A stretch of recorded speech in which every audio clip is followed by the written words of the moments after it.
주님께서 여러분과 함께 루카가 전한 거룩한 복음입니다.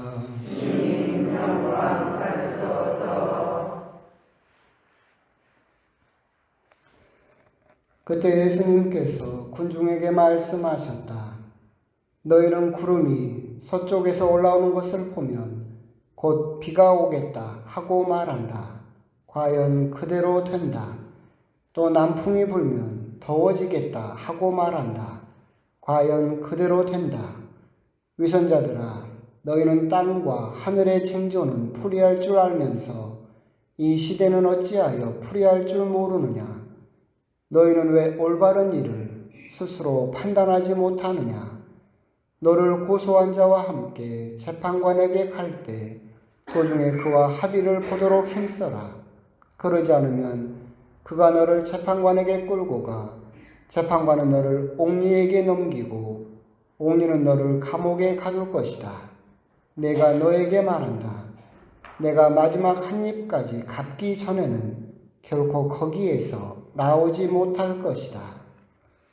주님의 말씀입니다. 그리스도님 감사합니다. 참여 주님. 독서대 소리도 잘 들리십니까? 네. 저도 처음이고 해서 새롭습니다. 1월에 와서 이제 처음으로 이제 10월 오늘이 20 며칠인데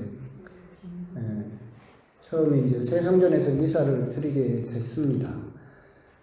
그때는 이렇게 생각하지도 못할 정도로 저도 좀 참담하고 하여튼 막막하게 시작을 했지만 이제 와서 이렇게 돌이켜 보게 되면 결국 하느님께서 알아서 다 해주신 것 같아요. 우리가 뭐 애달 캐달하고 되네 안 되네 막 해봤자 결국은 우리들의 시계가 아니라 우리들의 시간이 아니라 당신의 시간에 맞춰서 딱 다음 주 본당의 날 일주일 전에 좀 여유롭게 한 달 전에는 해주시듯 사람 간 쫄리게 심장 쫄리게 한 달 전에 딱 아니 일주일 전에 딱 이렇게 그래도 미사도 드리고 또 본당의 날도 축하할 수 있는 그런 또 여유를 주셔서 참 그저 감사하고 이제 한 10개월 정도나 되고 나서 되돌아보니까 참 당신이 알아서 이렇게 다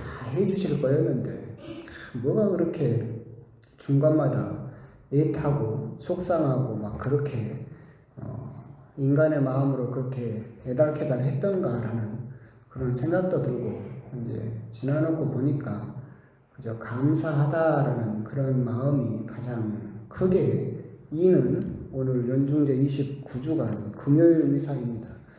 그러면서 이제 여러분들을 뒤에서 이렇게 보고 있자니 한 가지 생각나는 이야기가 있어요. 이제 어떤 신부님이 성당에서 미사를 드리고 있는데 처음 보는 형제님이 맨 앞자리로 와서 딱 앉더래요. 그래가지고 신부님 강론을 엄청 열심히 듣고 신부님이 너무 뿌듯했어요. 그래서 미사가 끝나고 그 형제님을 잡아가지고 아니 어디서 오셨냐고 그러면서 앞에서 그렇게 내 말을 그렇게 열심히 들어주니까 너무 고마웠다고 어디서 뭐 하시는 분이시냐고 물어보니까 자기는 신자는 아닌데 버스 기사 운전사래요. 근데 왜 왔느냐라고 한다면 자기는 버스 운전을 하면서 그렇게 뒤로 좀 가라게도 사람들이 뒤로를 안 가더라고요. 그런데 성당에 와서 보니까 신부님은 아무 말도 안 해도 신자들이 다 어디로 가요? 알아서 뒤로 다 가는 거예요. 앞자리에 안 앉아. 그러니까 그 노하우를 배우고 싶었대. 어떻게 하면 저렇게 아무 말도 안 하는데 사람들이 다 뒤로 도망가는가 싶어가지고 그 생각이 났어요. 뒤에서 보고 있자니 역시나 여러분들도 다 어디로 도망가요? 뒤로 도망가고 있어요. 앞에도 자리도 많구만. 그러면서 또 이렇게 곰곰이 보면 이제 새 성전이고 새 자리잖아요. 여러분들 앞으로 미사 오면 이제 어디만 앉을 것 같아요? 그 자리만 앉는 거예요. 참 우리 신자들도 재밌는 게 처음에 성당 와서 딱 앉은 자리가 자기 자리가 돼버려요. 그래가지고 다음에 미사를 하다 항상 어디 앉아요? 그 자리만 앉아. 뭐 맡아놨어요? 아예 이름을 써놓을까 거기다가? 참 보면서 야 진짜 저 양반 자리는 저기구나 라는 생각이 들었어요. 그래서 자리는 마음에 드십니까? 앞으로 좀 와서 자리를 좀 잡으시라니까요. 뒤에다 자리 잡아놓고 자리가 마음에 든다고 하고 있어요.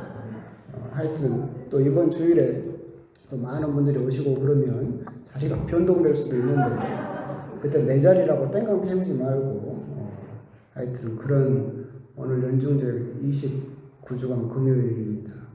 이제 성당 이렇게 오늘 복음하고 상관없는 이야기인데 성당 이렇게 하면서 사실 좀 뿌듯했어요. 저도 보면서 참 뿌듯하고 하나하나 이렇게 되는 것을 보면서 성모님 이쁘죠?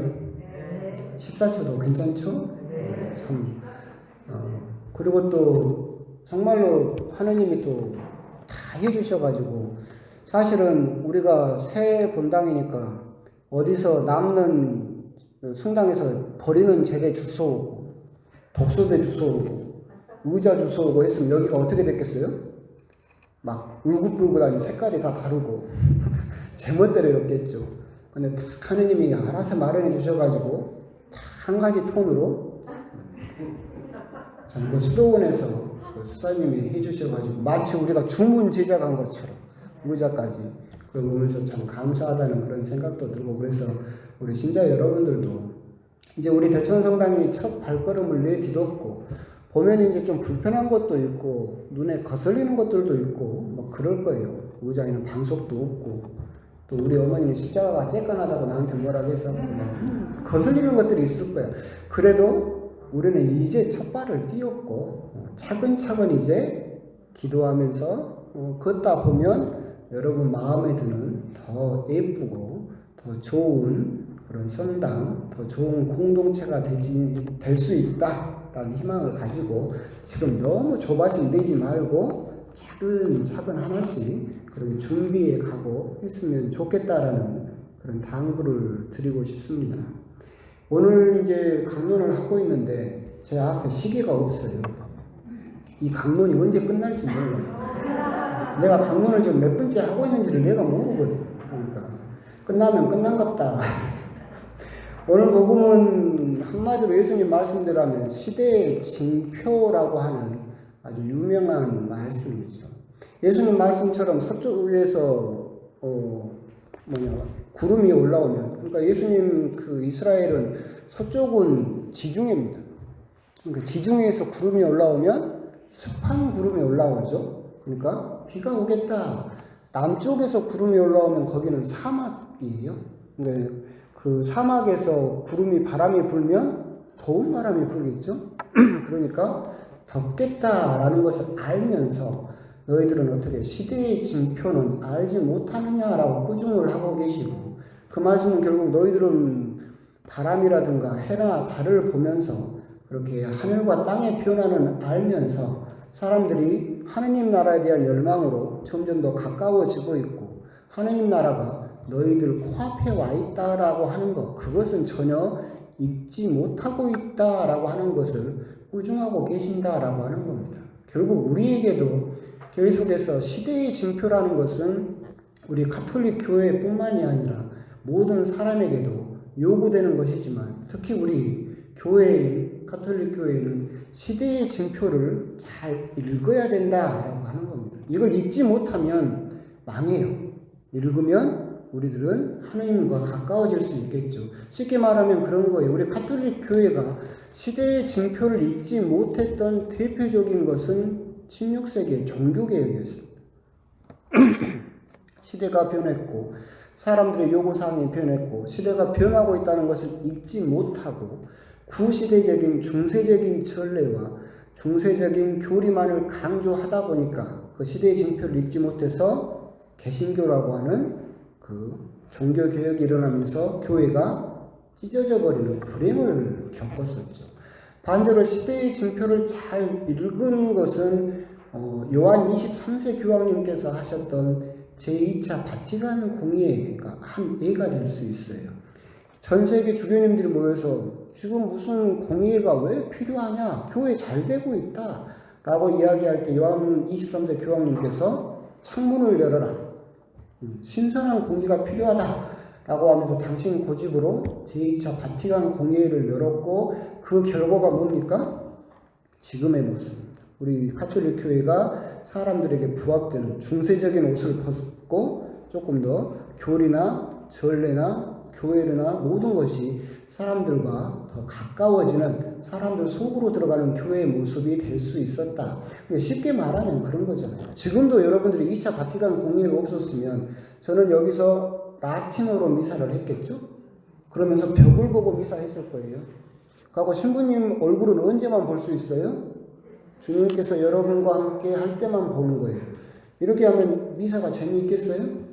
재미없죠. 라틴어로 하고 있으면 뭔 말인지도 모르겠고 그것을 다 바꾸고 교리라든가 해석이라든가 이런 것들을 시대의 징표를 읽은 가장 좋은 예시 중에 하나가 2차 바티칸 공회의 모습이었지 않을까. 이렇게 시대의 징표를 교회가 읽지 못하면 결국은 큰 아픔을 겪었던 그런 역사들이 있었다라고 하는 것이고, 그래서 시대의 징표를 예수님께서는 우리들에게도 꼭 읽을 수 있도록 요구하고 계신다라고 하는 거죠. 근데 우리가 여기에서 주의해야 될 것이 하나가 있어요. 시대에 유행이 있고 시대에 징표가 있어요. 시대의 유행을 읽어라라고 예수님께서 이야기하시지 않고 뭘 읽어라? 시대의 징표를 읽어야 돼요. 근데 우리들은 자칫 잘못하면 시대의 유행을 시대의 징표라고 착각하는 경우가 많이 있어요. 그렇게 되면 유행을 따라서 사는 것이 내가 그 시대에 맞게 산다라고 생각을 하는데 그런 방법은 사실은 잘못된 거죠. 여러분들이 생각을 해보세요.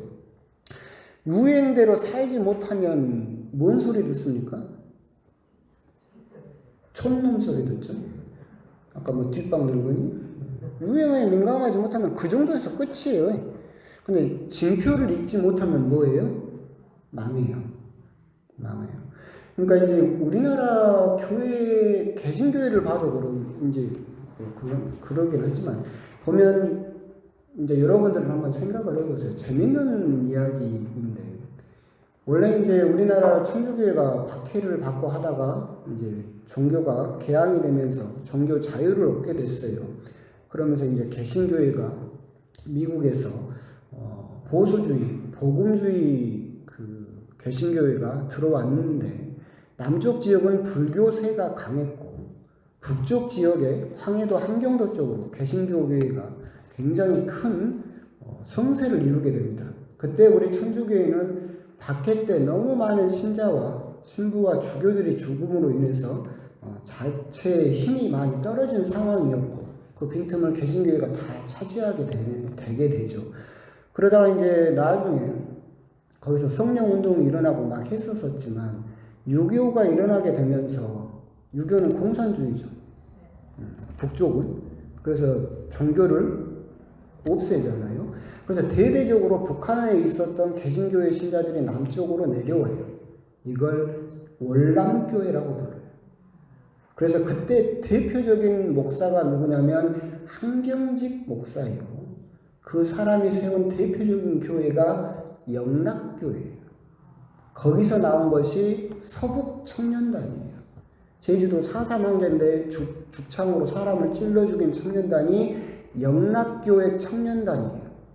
그 정도로 월남교회가. 그러니까 그 사람들은 가지고 있던 땅이나 집이나 다 뺏기고 남쪽으로 내려왔죠. 그러니까 누가 죽일 정도로 미워요? 공산당이 죽일 정도로 미워요. 그렇게 하면서 그 영락교회를 중심으로 우리 개신교 첫 세기 그 유행이 징표가 아니라 그 유행이 공산주의였어요. 반공이에요. 반공. 공산주의가 아니라 반공. 그래서 지금도 개신교회가 반공하는 이유가 뭐예요? 그 기조가 있었어요. 쭉. 그러니까 이건 시대의 징표가 아니라 시대의 유행이라고 제가 말하는 이유가 그거예요. 이 개신교회로 인해서 우리나라 교회의 유행이 반공이 굳어졌어요. 그래서 이 유행을 따라가지 않으면 어떻게 돼요? 공산주의자가 되는 상황이 됐어요. 이 1세대 개신교회가 지나고 나서 2세대 개신교회가 등장을 해요. 그게 누구냐면 순복음교회예요. 조용기 목사, 강남을 중심으로 해서 이 두 번째 유행은 반공이 아니라 뭐냐면 부흥신학이에요. 부흥신학은 뭐냐면 조용기 목사가 들고 나온 것은 삼박자 축복이에요. 자기 교회 나오면 돈 많이 벌어요. 건강해져요. 영적인 은총을 받아요. 이 삼박자를 받는다라고 해서 대대적으로 부흥하기 시작하죠. 그때 나온 개신교 신학의 유행이 뭐예요? 부흥신학이에요. 근데 이제 다른 목사님들이 보니까 어떻게 돼요? 순복음교회는 아시아에서 제일 크다고 그러잖아요. 엄청나게 커져요. 그러니까 그걸 본따서 자기도 뭘 하기 시작해요? 부흥신학을 팔기 시작하죠. 그러게 되니까 어떻게 돼요? 우리 교회만 나오면 돈 많이 벌어요. 우리 교회만 나오면 건강해져요. 치유받을 수 있어요. 우리 교회만 나오면 영적인 은총을 받아. 똑같은 삼박자 축복을 이야기해요. 그러면서 우리나라 그 유행이 이제는 뭘로 바뀌기 시작해요? 부흥신학으로 바뀌기 시작해요. 그런데 우리 카톨릭 교회도 여기에 영향을 받게 돼버렸어요. 그 유행에 휩쓸려 가는 거지. 그래가지고 우리 카톨릭 교회도 뭐가 들어와요? 부흥신학이 들어오기 시작해요. 그러면서 우리 카톨릭 교회도 성당을 크게 짓고, 그렇죠? 많이 짓고. 그러니까 그때부터 우리 카톨릭 교회가 교세 실태를 파악하기 시작해요. 1년에 영세를 몇 명 받고, 그 교구에 성당이 몇 개가 있고, 큰 성당은 뭐가 있으며, 이렇게. 그러니까 결국은 그 개신교의 부흥신학의 유행에 휩쓸려 가기 시작을 하죠. 그러면서 우리 역시도, 그러잖아요. 옆에서는 우리 교회 나와야 돈 많이 번다고 하는데, 우리 성당에서는 아무 말도 안 하고 있으면 안 되잖아. 그러니까 따라가기 시작을 하죠. 근데 그렇게 해서 계속해서 신학이라고 하는 것도 시대의 유행을 따라서 흘러가기 시작을 했어요. 근데 이때 시대의 징표를 말하는 사람이 한 명 있었어요. 김수환 추기경이었죠. 그분은 뭐라고 이야기했어요? 독재 반대. 유행을 따라가면 사람들이 좋아해요. 유행을 따라가면 인기를 얻을 수 있어요. 유행을 따라가면 사람들이 다 박수를 쳐요. 환영해요. 시대의 징표를 따라가면 어떻게 돼요? 사람들이 싫어해요. 손가락질하고 뒤에서 험담하죠. 모든 신학자나 교회들이 부흥신학이라는 시대의 유행을 따라가기 시작할 때 김수환 추기경은 혼자 나서서 뭐라고 이야기를 한 거예요?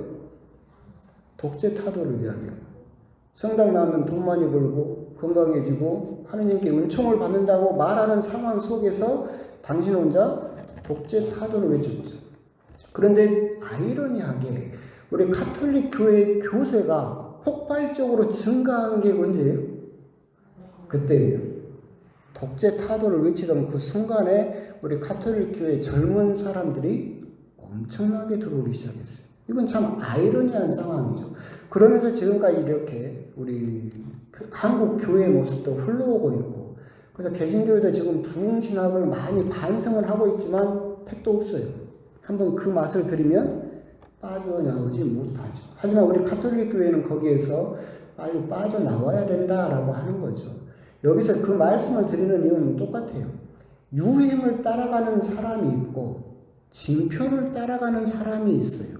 유행을 따라가면 인기를 얻고 박수를 얻기 때문에 그 길은 가기가 쉬워요. 근데 징표를 따라가는 것은 가기가 어렵죠. 그런데 예수님께서는 뭘 따라가라고 이야기하세요? 징표를 따라가라. 유행을 따라가서는 안 된다라는 말씀으로도 읽을 수 있다. 결국 이것은 교회의 모습뿐만이 아니라 우리 자신의 모습과도 똑같아요. 그러니까 징표라고 하는 것은 어렵게 생각할 필요가 없어요. 여러분들이 차를 운전하면서 이렇게 갈 때 목표를 향해서 가고 있어요. 근데 옆으로 지나가는 게 뭐예요? 징표예요. 징표는 그런 거예요. 내 삶의 방향이 여기예요. 그래서 내가 정했어요. 그래서 거기를 향해서 운전을 하고 가고 있어. 그러니까 쉽게 말하면 여러분들이 하느님 나라를 향해서 열심히 운전하고 가고 있어. 근데 옆으로 지나가는 게 뭐예요? 여러분 옆으로 지나가고 있는 게 지금 뭐야? 돈이나 출세나 이런 것들이 지나가면 지금 여러분들이 길을 잘 가고 있는 거예요? 못 가고 있는 거죠. 징표가 나에게 지금 말해주고 있는 게 뭐예요? 너 지금 길 잘못 들었다. 그걸 이야기를 해주고 있는 거예요. 그게 징표예요. 여러분들이 나는 하느님 나라를 향해서 열심히 살고 있어요. 그런데 내가 매일같이 마주하는 일상의 대화나 마주치면서 좋아하는 사람이나 내가 만나고 있는 사람이나 내가 주로 하고 있는 일이나 내가 맨날 하고 있는 생각이 나를 스쳐 지나가는 이런 것들이 내가 가는 방향하고 맞는지를 여러분들이 봐요. 근데 이게 안 맞으면 어떻게 해야 된다는 이야기예요? 길을 잘못 들었다는 이야기. 그러면 어떻게 해야 돼요? 멈춰서서 방향을 다시 잡아야 돼요. 내비게이션도 보잖아요. 내가 잘못 들어서 물러가고 다시 방향을 잡아야 되는 것처럼 결국 우리 역시도 유행을 따라가는 것은 쉬운데 징표를 내가 놓치게 되면 나는 길을 잃어버릴 수 있다. 그 길을 여러분들은 잘 파악할 수 있어야 되고 그렇기 때문에 여러분들이 매일같이 미사를 나오고 매일같이 기도를 하는 이유가 뭐예요? 그 징표를 보려고. 나는 그 징표를 잘 보고 있는가? 내 옆으로 지나가는 매일 내 일상의 삶 속에서 마주치는 그 징표들이 내가 가는 방향이 올바르다라고 가르쳐주고 있는가? 그냥 징표는 계속해서 나한테 경고를 하고 있는데 너 길을 잘못 들었어. 너 그 길 아냐. 그런데도 나는 그 길을 계속해서 가게 되면 여러분들의 목적지는 어디가 돼버린다는 소리예요? 지옥이 될 수는 어렵다고 그랬죠? 여러분들은 지옥 가기 힘들다고 그랬잖아. 그 대신 어디를 가는 거예요? 연옥을 길게 가게 될 거예요. 길게 가게 될 거예요. 그 점을 여러분들이 한번 잘 생각을 해볼 필요가 있다. 그러면서 여러분들에게 이제 제가 드리는 질문은 그거예요. 우리 교회도 그렇고 지금 여러분도 그렇고 코로나 이후에 우리 교회와 여러분에게 닥친 시대의 징표는 뭘 것 같아요? 생각 안 해봤어요? 응? 코로나가 닥침으로 인해서 온 인류가 이 방향을 향해서 가고 있었어. 그런데 코로나라는 징표가 지나갔어. 그죠? 그럼 이 코로나라는 징표를 보고 우리들은 어떻게 해야 돼요? 방향을 바꿔야 돼요. 이 방향으로 가다 보니까 코로나라는 징표를 받고 앞으로도 저 독한 놈들이 기다리고 있는 걸 봤잖아.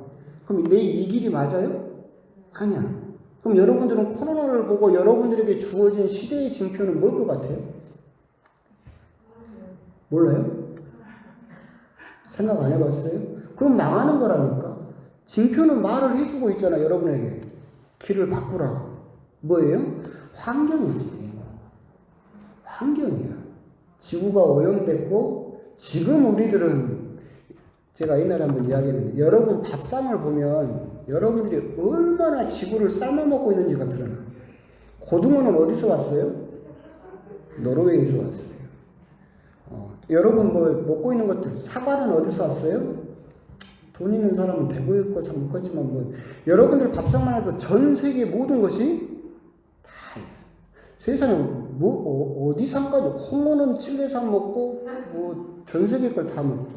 그래서 지금 우리 인류가 지구 3개가 있어야 감당할 물량을 먹고 있어요. 지구는 하나인데 이 70억 인구가 지구 3개는 있어야 이걸 감당할 수 있는 물자를 우리가 소비하고 있어. 더 재밌는 건 뭔지 알아요? 우리나라 한국 사람은 5개가 있어야 감당할 물량을 먹고 있어요. 그럼 이 방향이 그 길이야. 그러다 보니까 코로나라는 징표가 지나갔어. 그럼 우리들은 어떻게 해야 돼요? 그렇죠. 방향을 바꿔야 돼요. 심사숙고해야 돼요. 우리가 너무나 지구를 갉아먹고 있구나. 너무나 험하게 쓰고 있구나. 지금 여러분들은 괜찮죠. 여러분들은 괜찮아요. 왜? 여러분들이 죽을 때까지 지구가 망할 일은 없어요. 그죠? 코로나2가 나오고 코로나3가 나오고 코로나4가 나올지언정 지구가 망하진 않을 거야. 그런데 여러분들이 우리가 정신 차리지 않고 그 징표를 무시하고 계속 이 방향으로 나아가게 되면 결국 그 손해는 누가 봐요? 여러분들의 손자, 손녀들이 고스란히 다 그것을 감당해야 될 거야. 그러면 방향을 바꾸는 것은 언제부터 바꿔야 돼요? 지금부터 바꿔야 돼요. 오늘 복음에서도 그렇게 나오잖아요. 징표는 왜 읽지 못하느냐? 재판관에게 갈 때 도중에 그와 합의를 보도록 힘쓰라. 그 말씀은 무슨 말이냐면 징표를 봤어. 그러면 언제 고쳐라? 지금 고쳐요. 지금 고쳐야 돼. 내가 이렇게 하다가는 재판관 앞에 가서 아주 죽어나겠구나라는 징표를 봤어. 그러면 그 징표를 보고 행동을 고치려면 언제 고쳐라? 지금 얼른 화해를 해라 이 말이야. 그래야 이 징표대로 안 간다는 거잖아. 그러니까 여러분도 지금 그래도 지금 살아봤어 이렇게 살았는데 그냥 이대로 살랍니다 하게 되면 여러분들의 손자 손녀들은 망하게 된다. 지금 계속해서 시대의 징표는 우리들에게 계속 이야기를 하고 있어요. 환경, 지구가 망하고 있습니다. 실제로 지구는 5번 망했어요. 여러분 모르죠? 5번 망했어요. 그리고 한 번 망할 때마다 최소 지구상에 있던 60%에서 95%의 생물이 싹 죽었어요. 그러고 나서 새로운 생물들이 등장하기를 5번 했어요. 지금은 몇 번째예요? 6번째. 여러분은 잘 모르지만 여러분들은 관심이 없겠지만 공룡 영화 나올 때 주라기, 백악기 그러죠. 지금이 무슨 기인 줄 알아요? 인류기예요. 왜 그렇게 이름을 지었는지 알아요? 인류의 마지막 시기이기 때문에. 그래서 인류는 언제 멸망한다? 인류세 지금 망한다 라고 과학자들은 이야기를 하고 있어요. 어려운 이야기 같지만 여러분들 멸망이라고 하는 게 멀리는 것 같지만 사실은 지구는 5번이나 이미 멸망을 해봤어요. 자기를 갉아먹고 힘들게 하면 어떻게 해요? 한 번씩 털어버렸어요. 그리고 새롭게 출발했지. 그러니까 무서운 이야기 같지만 지금부터라도 이 징표를 보고 여러분들이 방향을 바꾸지 않으면 6번째 멸망이 찾아오게 된다. 무슨 신흥종교 교주 같죠? 나를 믿어라 그러면 안 망한다. 6번째 종말이 오는데 내가 구원을 가져다 줄 것이다. 그런 것 같지만 전혀 그런 게 아니라 그래서 지금부터라도 여러분들은 정말로 환경에 대한 그 시대의 징표에 따라서 방향을 바꿔서 조금이라도 건강해진 지구를 내 후손들에게 물려줘야 된다. 그게 지금 가장 시급하고 우리 눈에 띄는 징표이지 않는가. 이 시대의 징표를 무시하게 되면 우리들은 정말 큰 일을 닥치게 될 것이다. 그래서 오늘 제가 강론을 몇 분 했는지는 몰라요. 길게 한 것 같은데.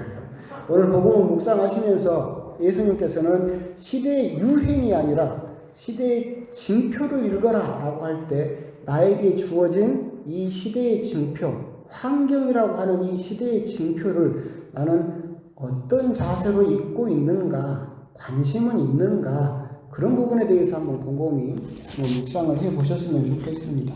아멘.